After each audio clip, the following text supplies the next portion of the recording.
The CIA's 1953 research budget allotted roughly $10 million to be dedicated to human experimentation involving hypnosis and amnesia, utilizing the effects of heroin, morphine, barbiturates, amphetamines, LSD, BZ, scopolamine, and other hallucination-causing compounds. Project Chatter was conducted in order to identify agents synthetic and natural that could enhance interrogation. Project Bluebird experimented with the possibility of using humans as mind-controlled warfare agents. CIA Director Alan Dulles was quoted as complaining that they did not have enough human guinea pigs to try these extraordinary techniques.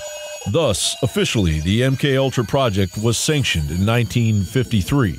A 1977 FOIA request unearthed 20,000 documents related to MKUltra after Frank Church and the Ford administration began investigating the CIA in 1975. Most of those documents were destroyed. However, bureaucratic red tape bungling allowed 20,000 documents to survive, as they had been incorrectly stored in a financial records building.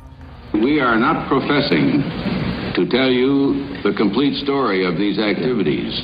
We are professing to tell you the complete story that we know. The United States government has perfected a technological capability.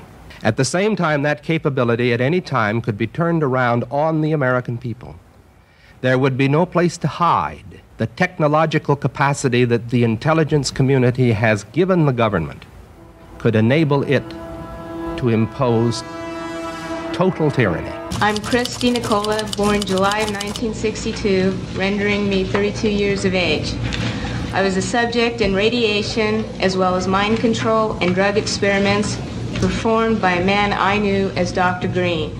All these experiments were performed on me in conjunction with mind control techniques and drugs in Tucson, Arizona. And now, due to the unyielding efforts of John Greenwald, founder of the document archive website theblackvault.com, we are learning that the notorious MKUltra research was just scraping the surface. Everything has been kind of lumped into this mind control MKUltra program.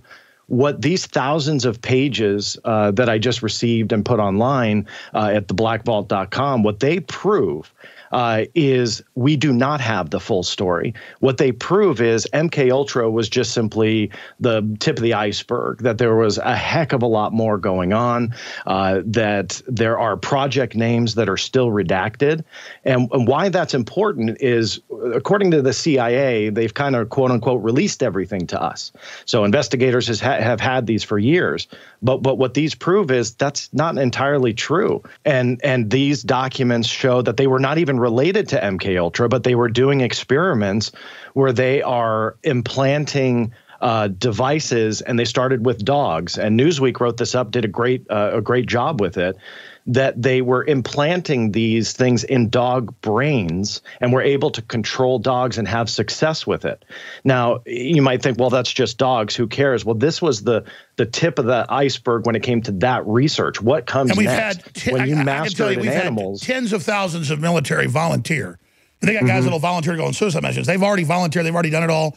I know people that got recruited into these programs, and I know people that refused the programs, but in the 80s, they already had giant, literal underground facilities in Maryland where they were creating all sorts of people, let's just say, that could infiltrate things with hidden devices in their bodies. As a republic that fought valiantly to end the horror of the Nazi regime and its experimentation on humanity, why in the world do we continue to allow this research to prey on our fellow citizens? John Bowne reporting.